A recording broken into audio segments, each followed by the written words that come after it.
Hi guys, good morning! It's time to breakfast. Maaga akong nagising ngayon kasi may order ako sa Alabang Tunasan. So, ginawa ko siya. So, after kong ginawa, so prepare na ng breakfast. So, ito na yung breakfast ko guys.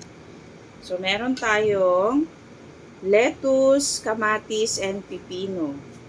Tapos, meron din tayong mga leftover kahapon. So, meron tayong pansit. Oh, di ba? Sarap. Tapos yung ate ko gumawa siya ng palaman, yung tuna. Tapos nilagyan ng sibuyas. Ayan. Sarap. Then bread. So alam nyo na, kape. So, meron na tayo nakatimpla ditong kape guys. So, kain na tayo. Kasi magsisimba na naman tayo mamaya. So, kayo dyan, breakfast na ba kayo? Tara, let's eat na. Let's eat breakfast. Tulog pa yung mga junakis ko, kaya kami lang muna dalawa ng ate ko dito. And my mother.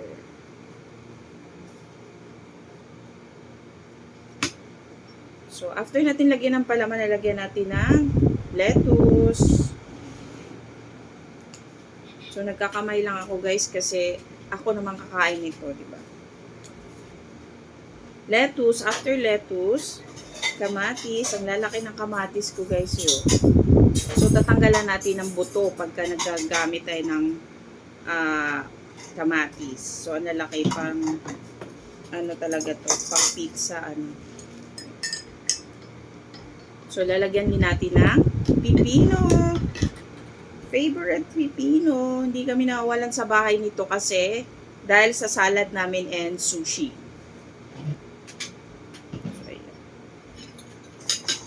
So, lalagyan na natin ng another tinapay.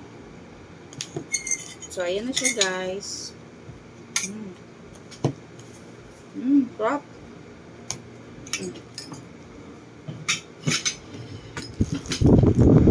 Tapos, maglalagay ako ng pansit. Yung leftover namin kahapon. Kasi madaming pansit. So, kakain tayo ng pansit.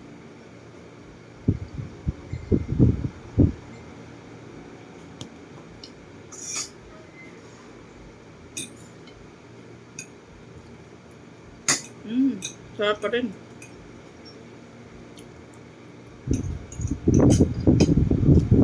Ininit na to guys.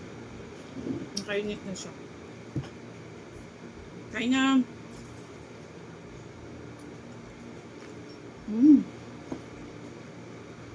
Yummy.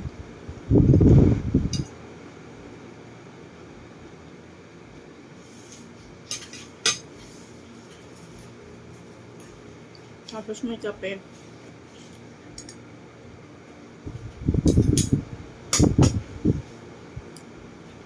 Sarap sa umagang kape.